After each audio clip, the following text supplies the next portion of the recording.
안녕하십니까. 오늘 임재어록 공부는 교재 203페이지부터 보겠습니다. 여러분, 불법의 대의를 체득하는 일은 진실로 참 어려운 일이다. 그 식정대난이란 말이 있는데 이것은 참 어려운 말이기도 합니다만은 함축된 줄임말로서 쓰였기 때문에 어렵습니다. 불법의 대의를 체득하는 일은 지금 쉬운 일이 아니다. 한평생 수행자들이 불법의 공부를 하면서도 불법의 정신을 체득하지 못하고 헛되이 한평생 세월 보낸 사람이 얼마나 많아요. 그 불법의 대의를 체득하는 일은 그것이 참 어려운 일이다. 불법의 대의는 심원하고 깊고 아주 거룩해서 끝이 없고 보이질 않아요. 그래서 그 깊이를 분명하게 체득하기는 어렵지만은 나는 그러한 경지를 확실하게 체득했기 때문에 여러분들에게 바른 안목으로 법을 설하고자 한다. 그 좀 자신 있는 이야기죠. 유현이란 말은 정말 어렵고 끝이 없고 보이지 않는 세계입니다. 우리가 불교에서 공사상 반야의 지혜를 작용하게 하는 그 핵심의 언어가 공이라는 한마디인데 공이라는 한마디를 이해하기가 얼마나 어렵습니까? 텅 비어졌다.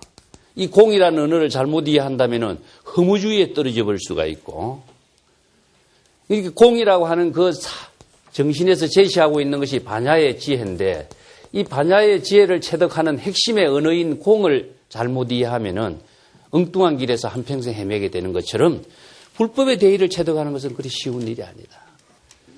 구도자가 자기의 구도 정신을 갖지 않고 불법의 공부를 배운다라고 하는 것은 이것은 아무런 의미가 없는 것이다.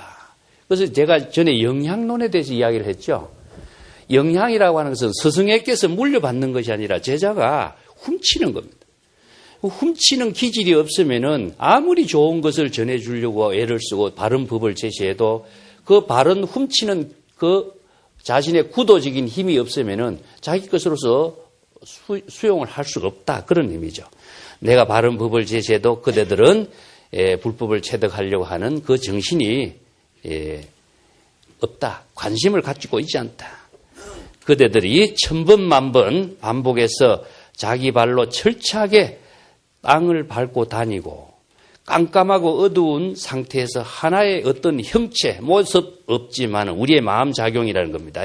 우리의 마음작용이라는 것은 우리가 몸과 마음을 통해서 일상생활 속에서 항상 보고 듣고 느끼고 자기가 하고 싶은 일을 마음대로 하고 하지만은 그 마음의 작용이라는 것은 형체나 모습은 없어요.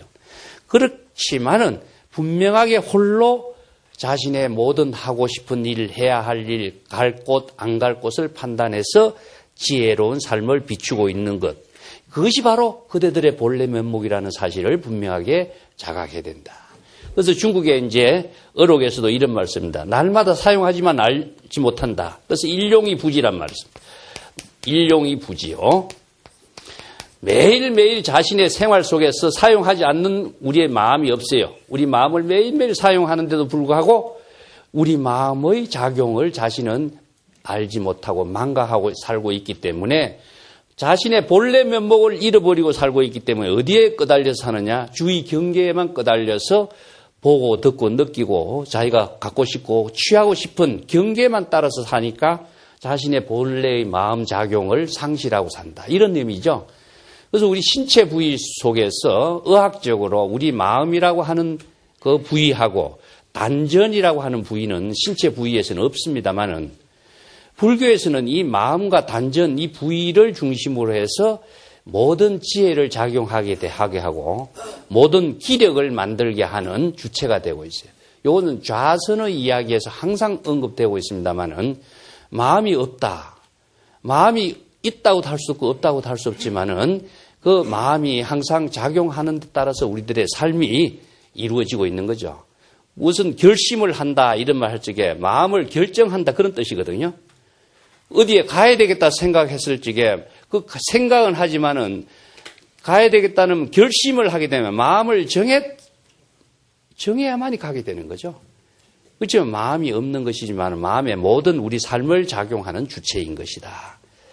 그렇지만 우리 마음을 일상생활 쓰고 있지만은 자신의 마음의 본분을 모르고 주의 경계에만 끄달려서 쓸데없이 세월을 보내고 있다. 그런 이제 지적을 하고 있는 겁니다.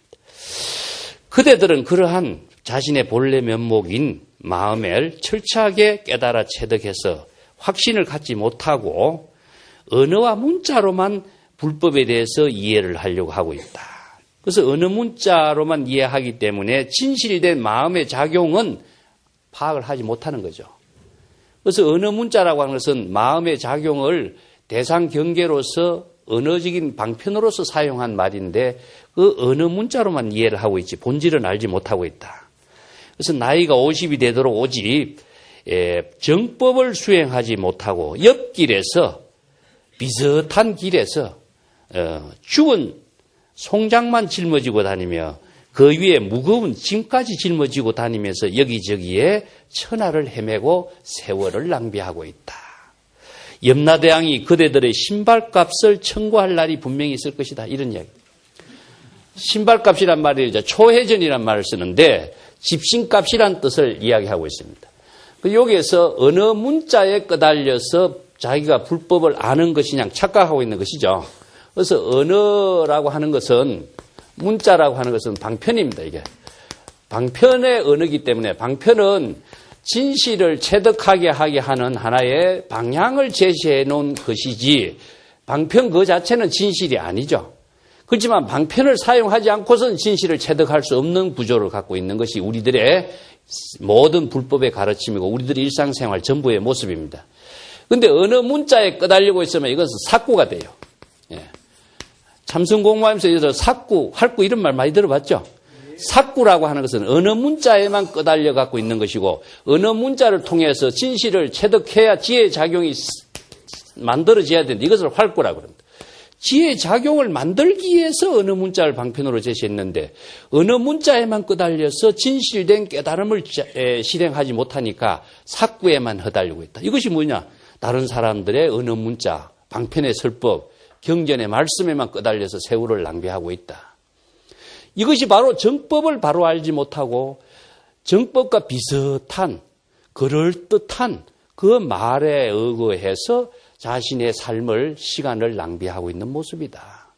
그래서 정법을 알지 못하면은요 고행이 아무리 고행을 많이 해도 그건 이익되지 못하는 수행이다.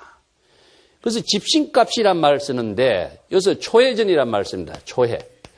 옛날에는 전부 다 집신을 신고 다녔죠.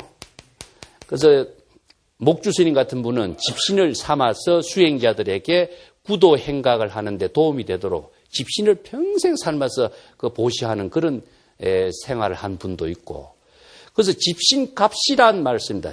초해전이라는 말을 쓰는데 이것은 무엇이냐 하면은 보시금을 받아서 수행의 의복을 입고 우리가 음식을 먹고 또 집신을 신고 이렇게 수행을 하는 수행자 생활을 했는데 정법의 바른 수행의 안목을 갖추지 못하고 쓸데없는 잘못된 길에서 한평생 세월을 보내면 어떻게 되십니까? 모든 자신의 삶이 의미 없는 삶으로서 다 끝나버리기 때문에 염라대왕이 집신값을 청구할 날이 있을 것이다. 이것은 엉터리 수행자들에게 세월을 보낸, 헛되이 보낸 낭비한 죄가 있다. 그리고 시주들의 은혜를 받아갖고 수행을 한평생 한 수행자가 시주의 은혜를 잘못 낭비한 죄가 또 있죠. 이 두 가지 큰 죄가 있기 때문에 염라대왕에게 집신값을 청구할 날이 있을 것이다. 이런 말씀입니다. 그래서 수행자들이 정신 차려야 돼요. 자기가 지금 경제적인 생활을 하지 않고 시주의 은혜를 받아서 경제적인 생활을 해왔고 구도적인 생활을 해왔는데 바른 정법을 깨달아서 바른 정법을 많은 중생들에게 바른 법을 제시하고 설법을 하고 바른 안목을 제시해서 바른 깨달음의 삶을 실현할 수 있도록 제시해야 되는데 그 역할을 하지 못한다면은 자기는 시주의 은혜를 받은 죄가 있고 자신의 귀중한 인생의 시간을 낭비한 죄가 있기 때문에 이 죄는 염라대왕 앞에서 집신값을 청구하는 죄로서 이게 벌을 받게 될 것이다. 이런 아주 기막힌 이야기를 하는 거죠. 근데 이걸 몰라요, 사람들이. 자기가 세월을 낭비한 죄 의식한 사람 없죠? 세월을 낭비하고 있다고 죄의식을 느낀 사람 아무도 없을 거예요. 예. 어떤 사람이 윤리적이나 도덕의 가치 기준만 제시하고 그 선만 넘지 않으면 잘 사는 것이라고 생각하지만은 이것보다도 불법은 자신의 귀중한 세월을 잘못 보내는 이 죄는 정말 크고, 우리가 살생하지 마라. 살생하지 말라는 것이 단순히 목숨을 죽이지 말라는 그 하나의 살생이라고 하는 것은 그건 형식적인 살생이 하지 않는 거예요. 그 불교에서 계율의 진정한 살생이라고 하는 것은 자신의 지혜, 작용을 죽인 것인, 삭구에 떨어져서 세월을 보낸 것은 자신의 지혜를 죽인 죄가 되는 겁니다. 그 내 말도 이해하겠습니까? 중생으로 사는 삶은 자신이 지혜로운 삶을 살지 못하는 지혜로운 생명을 죽인 죄인도 되는 거예요. 이 때문에 얼마나 불법을 바르게 배워야 중생으로서 생사윤회 허덕이는 이 고통을 벗어나고 바른 깨달음의 삶을 실현하도록 방향을 제시해주는 그 본분사의 역할을 제대로 하지 못한다면은 염라대왕 앞에서 세월을 헛되이 낭비한, 수행자로서 시주의 은혜를 낭비한 이 죄가 분명히 죄값을 받아야 될 것이다. 이런 기가 막힌 임재의 설법인 겁니다. 자, 다음 단 한 넘어가겠습니다. 205페이지입니다. 여러분, 내가 마음 밖에는 불법의 진리가 없다라고 이렇게 말하니까 그 수행자는 내가 이러한 불법의 근본 가르침을 바르게 알지 못하고 그러면 마음 안에 그런 불법이 있는 것인가? 또 의심을 일으키고 있다. 마음 밖에 불법이 없다라고 하는 것은 불교의 가르침의 기본이 무엇이죠? 만법, 유식이라든가 만법은 오직 마음에 있다. 그런 말이죠. 왜 이런 말을 했느냐? 이게 불법의 대의가 또 있어요. 우리가 모든 대상 사물을 인식하는 것은 눈으로 보고 귀로 듣고 인식하지만은 실제로 인식하는 것은 마음으로 인식하는 겁니다. 그러면 눈은 어떤 역할을 해주냐? 비춰주는 역할을 해요. 그러면 예를 들어서 눈으로 보지 못한 사람은 모든 것을 그럼 알지 못하는 것이 되는 것이 되죠. 그 눈으로 보지 못해도 마음으로 다 알잖아요. 귀로서 듣지 않아도 마음으로 다 알고. 그래서 진정한 인식 체계는 눈은 비춰주는 역할, 마음은 모든 사물을 자각해서 아는 역할. 그렇기 때문에 마음이 모든 것을 다 알고 판단하는 것이에요. 이 때문에 불법의 진정한 뜻은 안입이 설신이 이 경계에 있고 바깥 대상 경계에 있는 것이 아니라 자신의 마음으로 깨닫는 것이 불법이다. 그래서 마음에 바로 신법이 불법이다. 마음밖에 그렇기 때문에 법이 없다. 이 법을 가르치니까 그러면 마음 안에 있는 것인가? 마음밖에 법이 없다 하니까 그럼 마음 안에 있는 것인가? 또 헤매고 있다. 마음 안과 바깥 차별 경계에 떨어져서 진정한 불법을 알지 못하는 것을 질타하고 있는 겁니다. 그리고 나서 벽을 보고 앉아서 자선하고 면벽 자선이죠. 우리 선방에서 공부한 사람들 지금 면벽 자선하고 있죠. 달마도 면벽 9년 했다는 이야기를 하고 있죠. 또 자선하는 모습을 뭐냐? 혀는 위쪽 잇몸을 떠받치고 조용히 자선하는 모습으로 움직이지 않고 이렇게 자선 수행하는 것이 조사문중에서 설하고 있는 불법의 가르침이다라고 이렇게 생각하고 있다. 이건 너무나 잘못된 일이다. 인재가 이걸 지적하고 있어요. 자, 여기에서 이 문자를 한번 봅시다. 보통 우리가 참선 수행한다면은 선방에서나 달마가 면벽 9년 한 것이나 벽을 향해서 가만히 앉아서 자선하는 모습이 자선 참된 수행이고 불법의 근본이라 생각하는데 너무나 잘못된 거 아니냐. 그래서 달마가 면벽 자선했다 하는 것이 하나의 달마는 선의 상징으로 생각하니까 자선은 그냥 면벽이라고 생각해 버리죠. 그러면은 여기 임재가 이 문제를 지적하고 있습니다만은 면벽을 하고 있는 그 모습은 과연 어떤 모습이기 때문에 면벽 자선이냐. 그래서 조주 어록에 보면은 이런 말이 있습니다. 조사스레이, 달마 조사가 서쪽에서 온 뜻이 무엇입니까? 하니까 판치생모란 말을 씁니다. 판치생모. 여러분 판치생모란 말 들어봤죠? 그 판치생모란 여러분 어떻게 이해를 하고 있습니까? 판치생모. 달마 대사가 서쪽에서 온 뜻이 의미가 무엇입니까? 하니까 조주는 판치생모다. 판치라고 하는 말은 앞니빨입니다. 앞니빨. 생모라고 하는 것은 곰팽이란 뜻이에요. 앞니빨에 곰팽이가 생겼다. 조주가 이렇게 대답해요.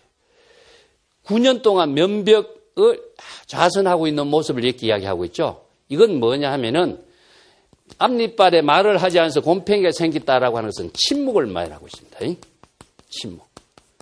자, 침묵이라고 이야기하면은 유마경에 유마의 침묵이 있고 서가모니 부처님이 성도에 하고 나서 마갈타국에서 문을 닫고 3-7일간 침묵한 이야기도 있고 침묵이 많이 있죠.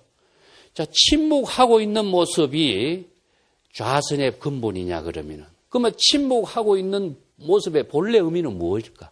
말을 하지 않는 것만 침묵입니까? 예? 침묵을 다른 말로 해서는 이제 선생들은 양구라고 말씀합니다. 양구. 말을 하지 않고 있는 사람. 그러면 침묵을 말은 하지 않고 있어도 마음속으로 번뇌 망념이 작용하면 그것은 침묵이라고 할 수 있을까요? 신구의 삼업을 청정하게 하는데 신구는 청정하지만은 의식 속에서 망념이 일어나는 것은 청정이 안 되죠. 그러면 진정한 침묵이라고 하는 것은 무엇이냐? 진여의 살림살이에요. 자기의 본래 면목이라고 그래요. 자기의 본래 면목으로서 지혜로운 삶을 지금 여기 자기 본분사의 지혜로운 삶을 사는 모습을 판치생모라고 그래요. 그래서 달마가 면벽하고 있는 모습이나 유마가 침묵하는 것이냐 석가가 침묵한 것이냐 자선하면서 침묵하는 것은 가만히 있어서 번뇌 망념이 일으키는 생활이 아니고 자신의 지혜로운 작용을 하는 자신의 본분사의 삶을 살고 있는 모습이다. 그것을 말하고 있는데 지혜 작용이 죽어버린다면 아까 뭐라 했습니까? 자신의 지혜 작용을 죽인 살인자가 된다고 내가 이야기했죠. 예? 사구에 떨어지고 어느 문자에 떨어져서 자신의 중생심에 떨어지면 업을 짓는 중생이 되기 때문에 불심의 지혜로 자신의 삶을 창조적인 삶을 실현하는 생명을 죽여버리는 살인자가 되는 거나 마찬가지예요.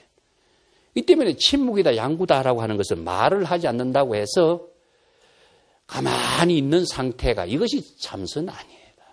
그래서 혀를 떠받치고 이러하는 모습은 자선할 때 좌선위에서 주장하고 있는 모습입니다. 이걸 이제 정좌처 다반향초 이런 말을 쓰는데,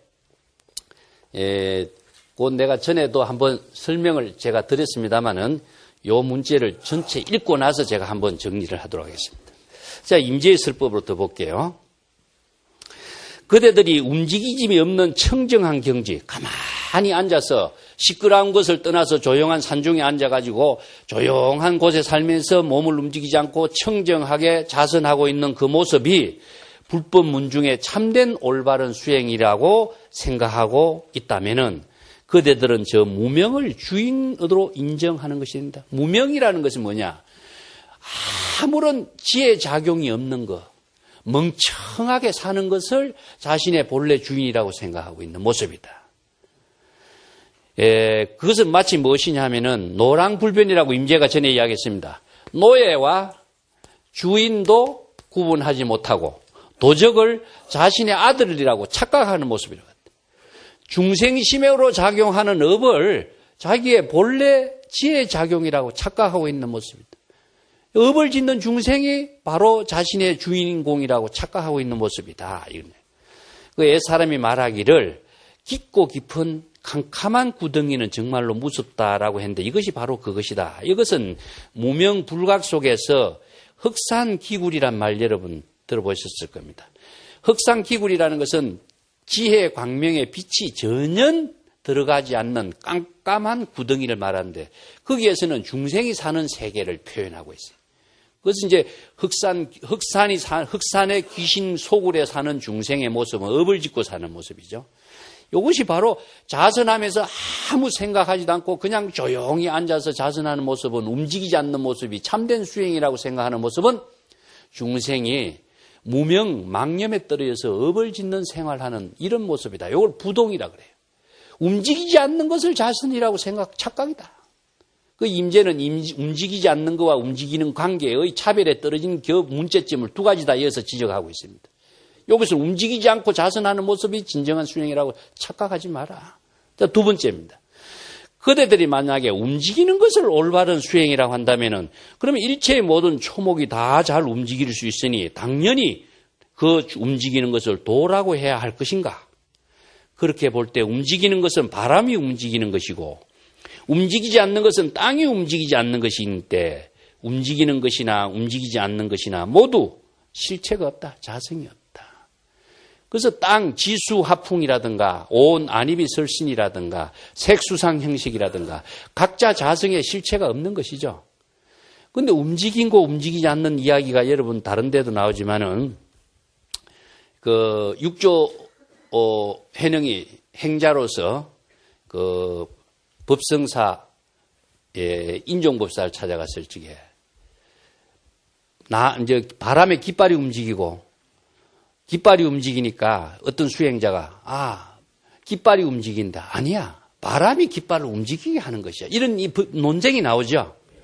그러니까 육조 해능이 그때 행자로서 바람이 움직이는 것도 아니고 깃발이 움직이는 것도 아니야. 움직이는 것은 뭐가 움직이냐? 그대들 마음이 움직이는 것이다. 자, 왜 이런 말을 할까요? 사실 우리가 바람에 깃발이 움직이면은 바람이 깃발이 움직이고 있어요. 그거는 경계의 모습인데 그것은 무엇이냐? 움직이고 바람이 움직이는 모습을 인식하는 것은 우리들 마음이기 때문에 그렇습니다. 그래서 경계에 떨어지면은 자신의 마음을 잃어버리기 때문에 그대들 마음의 작용으로서 인식된 그 세계가 바로 움직이고 움직이지 않는 경지고 이것은 중생의 차별에 떨어진 세계예요. 그만 움직이고 움직이지 않는 이 차별 대상을 초월한 경지는 어떠냐? 자신의 본래 면목이라. 이 때문에 본래 면목을 잃어버린 중생은 움직이지 않는 데 떨어지고 움직이는 데 떨어져서 자신의 본분을 잃어버리고 살고 있는 모습이다. 이걸 지금 지적하고 있는 겁니다. 그대들이 만약에 움직이는 곳에서 그 각자 본래 면목을 붙잡으려고 하면은, 찾으려고 하면은 움직이지 않는 곳에 본래 면목은 작용하고 있고, 그대들이 만약에 움직이지 않는 곳에서 그대들의 본래 면목을 찾으려고 하면은 그 본래 면목은 움직이는 곳에 서 있다. 자, 이것을 어떤 고정된 세계에서 자신의 본래 면목을 찾으려고 하는 것 자체가 얼마나 잘못된 생각이냐. 그죠? 금강경에서 무유정법이라고 하고 모든 것은 시절 인연의 작용 속에서 이루어지고 있는 그 자신의 주인공의 삶인데 움직이지 않는 곳, 자선하는 곳에 자신의 수행이고 본래 면목이 있다. 움직이는 곳에 있다. 이것은 차별 대상에 떨어진 것을 말하고 있는 겁니다. 그것은 마치 무엇이냐? 우물 속에 숨어있는 물고기가 물결에 움직이며 자연스럽게 나오는 것과 같다.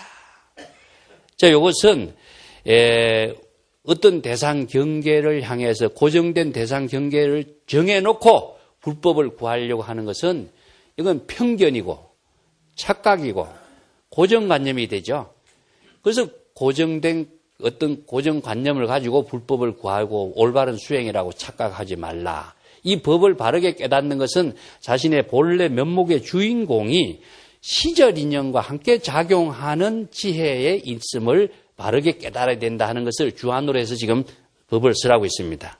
자, 마지막 구절에요. 움직이는 것과 움직이지 않는 것, 이 두 가지의 차별 경계에 떨어지지 말라. 이 움직이는 것과 움직이지 않는 차별 경계가 다름 아닌 그대라고 하는 의존함이 없는 도인이야말로 움직이는 것을 사용하고 움직이지 않는 것도 사용한다. 자, 여기서 본래 주인공은 움직이지 않는 것과 움직이는 어떤 차별 대상 경계에 떨어져 삶을 사는 것이 아니라 시절 인연에 따라서 움직이는 것과 움직이지 않는 모든 세계를 자유자재하게 사용하는 사람이다. 이런 이야기죠. 여기서 이제 요 동이라든가 요걸 써볼게요. 부동이라든가. 동과 부동을 마음대로 사용하는 것이 주인공이지 본래 면목이 어느 동에 빠지면은 동에 떨어져서 자신이 대상 경계에 떨어져서 죽어버리죠. 이것을 다른 말로 한다면 선과 악이란 말로서 구분해 볼 수 있어요. 선에 떨어지도 악에 떨어지도 안 된다. 그 선악의 모든 차별 대상격을 모두 한꺼번에 초월해서 사용해야지 여기에서 동과 부동에 떨어지면 중생이 되는 것이고 본래 면목에 지혜를 작용하는 삶을 잃어버리게 돼요. 그래서 항상 자신의 본래로 되돌아가서 시절 인연에 따라서 움직일 때는 움직이고 움직이지 않을 때는 움직이지 않는 것, 이것을 마음대로 사용하는 사람이 바로 무의진인이고 도인이다. 이것이 불법의 근본 핵심이다 하는 이야기예요. 자, 이것을 앞에서 그 다른 이야기와 한번 다시 연결하겠습니다. 우리가 자선할 적에 보면은 몸만 움직이지 않는다고 그것이 바른 도를 행하는 것이 수행이 될까요? 예? 자선 수행에서 이 구절을 자주 좋아해서 쓰고 있습니다만 추사의 구절입니다. 정좌처란 말씀. 정좌처 다반향초.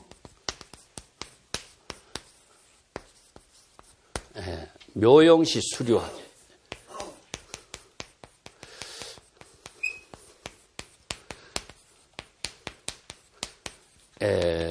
여기에 정좌처라고 하는 말은요, 요걸 잘못 이해하면은 좌선하고 있는 모습이라고 생각하면 안 됩니다. 앉아있다 하니까 좌선이라는 말 쓰니까, 가만히 앉아있는 좌선이 바로 정좌처라고 생각하죠. 원래 행주자와의 중국에서의 모든 선은 본래 면목을 표현하는 말입니다. 각자의 본래 면목의 지혜 작용을 자선이라고 표현해요. 이 때문에 정자처라고 하는 것은 가만히 앉아 있는 것이 아니라 진여, 즉 본래 면목의 진여의 근본으로서 되돌아간 상태를 정자라고 합니다. 그래서 선정을 하면 입정이라고 내가 전에 설명했죠. 선정은 진여, 본래로 되돌아가는 경지가 선정이에요. 본래 면목의 지혜가 작용하게 하는 그 경지가 바로 선정이지, 그냥 번뇌 망상을 없애려고 하는 선정은 영원히 바른 선정을 할 수가 없어요. 일시적으로는 조금 가능할지 모르지만은 또 다른 망념에 떨어져서 바른 선정을 할 수가 없기 때문에 근본으로 되돌아간 선정을, 즉 요걸 입정이라고 내가 이야기했습니다. 입정은 다른 말로 해도 불의 법문이라고 내가 이야기했죠. 불의로 되돌아가는 경지는 정이나 불이라고 하는 것은 진여를 이야기하고 있습니다. 진여. 진여로 되돌아가는 것을 정자처라고 하고도. 근데 정자처는 그러면 궁극적으로 무엇이냐? 선에서 이야기하면은 각자 진여 본성으로 되돌아가는 세계이기 때문에 견성이 되는 겁니다. 가만히 앉아 있는 것이 정자처라고 생각하니까, 글자대로 들어가니까 삭구에 떨어진 겁니다. 앞에서 이야기한 것처럼. 각자의 본래 면목, 진여의 지혜로 되돌아가는 것을 정자처라고 해요. 정자처가 될 때에, 진여 본성이 되었을 때에 다반향초, 자신의 모든 차를 마시는 일이나 일상생활 모든 향기나 자신의 근본을 잃어버리지 않는 삶이 돼요. 진여의 지혜로운 삶을 만들어갈 수 있는 경지가 되는 거예요. 이걸 다른 말로 한다면은 초라고 하는 것은 본성, 초발심 진여와 똑같습니다. 이걸 근원적인 선정이다, 이렇게 이야기할 수 있어요. 그럼 이 경지에서 작용하는 것이 묘용시라고 하는데, 묘용이라고 하는 것은 근본에서, 진여에서 작용하는 미묘한 불가사의한 지혜 작용이라는 뜻입니다. 그래서 이것을 다른 말로 한다면 성불이 되는 겁니다. 견성을 정이라고 한다면 성불은 해가 되겠죠. 지혜 작용. 그래서 이것이 둘로 나눌 수가 없어요. 요걸 다른 말로 한다면은 체와 용이라고도 이야기할 수 있는 겁니다. 요거는 진여의 본체요. 진여의 본체요. 요 진여의 작용이 되는 겁니다. 그래서 진여의 본체와 작용이라는 것은 진여의 작용이기 때문에 나눌 수가 없어요. 함께 작용돼요. 그래서 체와 용이 함께 작용하는 것처럼 정자처는 체요, 묘용시는 작용이 되는 건데 체와 용이 함께 작용하는 거예요. 그래서 진여에 되돌아갔을 때에 부처의 지혜작용, 부처의 지혜작용을 이루는 것을 해가 되기 때문에 그 지혜작용은 무엇이냐? 물이 흐르고 꽃이 피는 것과 같이 시절 인연에 작용하는 지혜를 말해요. 그 부처의 지혜가 따로 특별하게 신통 묘용처럼 작용하는 것이 아니라 항상 움직일 때는 움직이고 정지될 때는 정지되고 행주자화에서 견문각지하면서 시절 인연에 보고 듣고 작용하는 자신의 모든 지혜로운 삶이 되는 것이지, 이것이 신통 묘용처럼 따로 작용한다고 착각하는 거예요. 이것이 바로 불법의 현지라는 겁니다. 그래서 정자체라고 하는 것은 부처님이 법화경에 보면은 대통지성불이 식겁이라는 긴 세월 동안 좌도량 앉아서 도량에 앉아 있다 이런 말 씁니다. 좌도량이라는 그래서 말 쓰는데 이 도량이라는 것은 깨달음의 자리에 깨달음의 경지에 자기의 본분 진여의 자리에서 안주하고 있다. 안주하고 있다고 해서 그냥 정지 상태로 안주하는 것이 아니라고 그랬죠. 자기네 본분의 지혜로운 삶을 하고 있는 모습을 좌도량이라. 그래서 법화경에 대통지성불이 식겁이라는 세월 동안 앉아 있으면 왜 불법을 현전하지 않느냐. 선에서는 이것을 문제로 제시해요. 부처님이 불법을 현전한다. 불법을 펼쳐야 되는데 왜 앉아 있느냐 이겁니다. 그것도 하루 이틀도 아니고 식겁이라는 긴 세월 동안. 여러분 의문점 일어나죠? 부처님이 중생을 위해서 설법을 해야 되는데 왜 식겁이라는 긴 세월 동안 앉아 있느냐. 이것이 선에서는 문제가 되고 있어요. 무문관에도 이것을 문제로 제시하고 있어요. 앉아 있다라고 하는 것에 대한 걸려 있는 겁니다. 그 부처가 자도량이라는 것은 자기 본분에 있는 것을 말해요. 그래서 이걸 진여를 본래 면목이라는데 자기 본분사의 삶을 살고 있는 모습을 자도량이라고 그럽니다. 그러면 이 정자초도 진여의 본분에서 살고 있는 모습을 정자초라고 하고 진여의 본분에서 살고 있을 때 작용하는 모습을 묘용시라고 그래요. 다른 말로 한다면은 진공묘유죠. 그래서 진공묘유의 작용이 되는 것이 불법의 근본 대의고 핵심인데 이 앉아있다라고 하니까 자선하고 달마가 앉아있다 하는 모습이 앉아있는 것이 바로 수행이고 본분이라고 착각하면 안 돼요. 그것은 시절 인연에 따른 자신의 지금 삶을 살고 있는 모습인 것이지 앉아있는 거 이게 달마가 서쪽에서 왜 왔느냐 질문하니까 판치생모다 가만히 앉아 면백군연하는 것이다 이렇게 생각하죠. 자기 본분에 지혜로운 삶을 살고 있는 모습이에요. 이걸 다른 말로는 달마가 서쪽에서 온 뜻이 무엇입니까? 이렇게 질문하니까 해가에게 법을 전해주기 위해서 왔다고 생각하거나 부처님의 법을 중국에 전해주기 위해서 달마가 왔다고 생각하거나 이거는 중생심으로 생각하는 거예요. 달마는 자기 시절 인연에 따라서 자기 본분사의 삶을 실현하고 있는 모습일 뿐이에요. 근데 중생이 볼 적에 이 대화를 달마가 중국에 법을 전해주기 위해서 왔다. 내가 중생이 달마를 내가 중생으로 만들어버려요. 이것이 선문답의 오류가 많이 나오는 이유예요. 자, 다음 한 단 더 넘어가겠습니다. 209페이지입니다. 제방의 수행자들이 나를 찾아오면 나는 여기서 그들의 근기, 능력을 세 가지로 분류하고 있다. 이 근기라고 하는 것이 이제 나오는데 임재가 수행자들을 병을 진단하는 안목을 지금 제시하고 있습니다. 근기라고 하는 것은 수행의 능력에 따라서 이루어지고 있는 것을 말하는데 그것이 수행의 능력이라는 것이 객관적으로 드러나지는 않죠. 객관적으로 드러나지 않기 때문에 반드시 대화를 통해서 자신의 안목을 제시하는 겁니다. 그래서 선문답이라는 것이 그래서 생겨요. 임재가 신통묘용을 통해서 사람을 쫙 보면 아는 그런 것은 아니라 대화를 어디서 왔는가? 저 서울에서 왔습니다. 그러면 나는 서울을 물은 것이 아니고 그대 본래에 온 것을 묻고 있네. 그러면 두 가지의 문제점을 갖고 질문을 하는데 선문답에서는 한 가지를 경계로서 대답하면은 아직까지 불법을 전혀 모르는 안목이 없는 수행자가 되겠죠. 그 사람에게는 어떻게 제시해야 될 것인가? 이게 지금 첫 번째 질문입니다. 중급 이하, 수준이 중급 이하의 근기를 갖춘 수행자가 오면 나는 바로 그를 경계를 빼앗지만은 그에게 불법의 방편 법문은 빼앗지 않는다. 그 경계를 빼앗는다라고 하는 것은 집착의 대상 경계, 잘못된 집착의 대상 경계가 무엇인가를 지적해주고 그 집착의 대상 경계를 바르게 불법의 지혜로 체득할 수 있도록 불법의 방편 법문을 수행하는 것은 뺏지 않는다. 아직까지 방편 법문을 벗어나서 자신의 안목을 갖춘 생활을 할 수 없는 입장이기 때문에 처음에는 방편 법문이 필요한 사람에게는 방편이 필요한 겁니다. 그래서 수행자에게 가장 기본이 불법 수행의 기본은 뭐였다고 했습니까? 제가 불교에서 불법 수행을 한다 하는 것을 내가 여러 번 이야기했는데 불법을 수행하는 겁니다. 예, 불법을 수행해요. 여기서 불법이라고 하는 것은 부처가 되는 방편 법문을 수행하는 겁니다.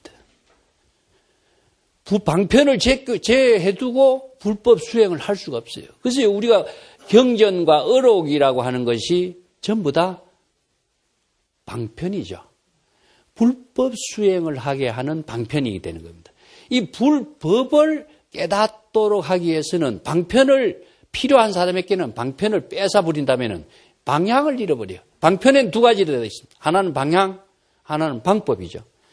그래서 바른 중생심에서 불심을 깨닫는 방향, 바른 부처의 지혜를 작용하게 하는 방향, 이 방향과 방법을 확실하게 깨달을 수 있도록 바르게 제시해 줘야 할 법을, 방편 법문을 뺏어버린다면 이건 갈 길을 잃어버리게 만들고 미아가 되게 만들거든요.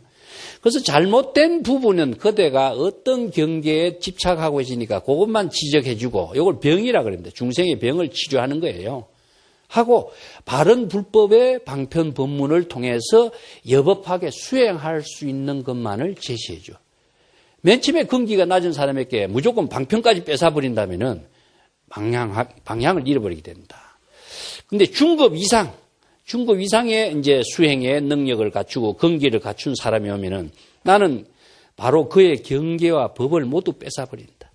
자, 지금 그가 어떤 문제점이 있는 것인가? 완전한 경지를 체득하지 못했기 때문에 경계에 아직까지 집착하고 있어요. 경계라는 것은 뭐냐? 자아의식에 집착했거나 대상 경계에 집착했거나 주객의 차별 분별, 선에 집착했거나 악에 집착했거나 이 차별 경계에 떨어진 그 병폐를 신병의 병을 진단을 하는 겁니다. 진단을 하면서 이 정도의 수행자에게는 경계와 법을 바르게 모두 다 뺏어버려야 돼요. 방편 그 자체에도 집착의 대상 경계를 두고 있는 사람은 그 방편, 불법의 방편까지 뺏어버린다. 만약에 상상의 근기를 갖춘 사람이 온다면 나는 그에게 경계와 법 모두 사람 아무것도 빼앗지 않는다. 이것을 그냥 놔둬도 이 사람은 그 경계를 경계인 줄 알고 법을 방편의 법인 줄 알고 자신이 어떤 주인공인가를 알기 때문에 그대로 활용할 수 있는 능력이 있기 때문에 뺏을 필요가 없는 거죠. 그래서 이 사람에게는 거기에 맞는 바른 방편의 법과 경계를 활용할 수 있는 그 안목을 체득하도록 제시해 주는 거다. 그 다음에 네 번째는 무엇이냐 하면은 만약에 근기의 틀을 벗어나서 뛰어난 안목, 견해를 갖춘 사람이 오면은 나는 온몸 전체로 작용해서 그의 근기를 분류하여 위치를 설정하지 않는다. 이것은 온몸 불성 전체가 작용해서 지혜로 작용하게 하기 때문에 어떤 대상 경계 틀을 두지 않는다는 뜻입니다. 이걸 출격장부라고 이야기합니다. 이걸 이제 신심과 격이라고 하는 것은 방편으로 제시하는데 근기라고 하는 것은 신심에 있습니다. 신심에 의해서 근기가 정해집니다. 어떤 신심으로 갖고 자신이 수행할 것인가. 그래서 신심에 의해서 근기라는 말을 말합니다. 그래서 근기라고 하는 것은 그릇이라는 뜻인데 이 그릇에서 어떤 신심의 그릇을 갖고 있느냐 하는 거예요. 그래서 이성의 수행에 신심을 갖게 되면 이성의 근기밖에 안 되고 대성의 신심을 갖게 되면 대성의 근기가 되고 최상성의 신심을 갖게 되면 최상성의 근기가 돼요. 왜냐? 인간은 본대로 배운 대로 풀어먹게 돼 있어요. 그 이상의 인연 맺어지지 않는 곳에 삶을 우리는 살 수가 없어요. 그래서 선지식은 바른 정법의 안목으로 바른 인연을 맺어주는 사람을 선지식이라고 하는 이유가 거기에 있습니다. 그런데 바른 선지식의 법을 듣고도 자신이 고정관념을 갖고 있으면 그것을 수용을 하지 못하죠. 그러면 자기가 상성의 근기가 될 수가 없습니다. 그래서 최상성의 근기, 이 근기는 신심에 있습니다. 신심은 무엇의 힘에 의해서 이루어진다고 그랬습니까? 제가 항상 얘기했죠. 원력입니다. 보살이 되고 부처가 되는 것은 원력에 있어요. 다른 조건이 일체 없습니다. 원력만에 의해서 보살이 되고 부처가 되는 것이고, 원력에 의해서 자기 향상을, 무궁무진한 자기의 가능성을 이루는, 최상승을 이루는 신심이 되고 근기를 이루는 수행자가 되는 것이지 다른 것이 없어. 조건이. 신심은 원력에만 있습니다. 그런데 이 근기는 입격 출격이라고 그래요. 이 격이라고 하는 것은 하나의 규칙입니다. 규칙. 규칙이라고 하는 것은 하나의 규정이고 하나의 기준이 되는 것을 말하고, 이것을 법이라고 합니다. 그래서 불교의 모든 방편 법문이라고 하는 것은 좋은 근기로 나아가고 최상의 인연을 만들어가고 최상의 부처의 불보살의 지혜가 작용할 수 있는 인연을 맺어주는 역할을 해주기 때문에 이 방편의 법이라고 하는 것은 기준인 겁니다. 근데 중생으로 사는 기준이 아니고 불보살로 살 수 있는 기준을 제시한 것이 불법이죠. 이 불법을 맨 처음에는 방편을 사용해서 이 불법을 활용하지 않으면 이 근기를 이룰 수가 없어요. 그렇기 때문에 입격이라고 하는데, 이걸 다르게 비유하면요, 대나무 통에다가 이렇게 사각 대나무 통에다가 사람을 집어넣는 겁니다. 근데 맨 처음에는 몸이 간신히 들어갈까 말까 하지만은 내가 여기에서 수행을 하기 위해서는 억지로라도 그 통 속에 들어가는 겁니다. 그렇게 비좁고 불편하던 그 대나무 통이 그 안에서 격에 맞추어서 생활하다 보니까 점점 격이, 법이 자기의 몸과 하나가 되고 몸에 익어가니까 석관화, 습성화 된다는 것을 수행이라고 합니다. 익으니까 어떻습니까? 그 좁은 공간이 점점 여유가 있어지고 넓어지죠. 나중에는 어떻게 되냐? 내가 이 통 속에 들어있는지 어떤 공간 속에 있는지 이거 자체를 잊어버려요. 내가 어떤 공간에 어떤 세계에 자기가 살고 있는가, 어떤 규칙 속에 자신이 얽매여 살고 있는가, 이것까지 잊어버려. 이것을 바로 출격이라고 합니다. 출격. 격이 있으나 격을 초월한 거야. 이 불법이 완전히 자기 것으로 돼버렸어.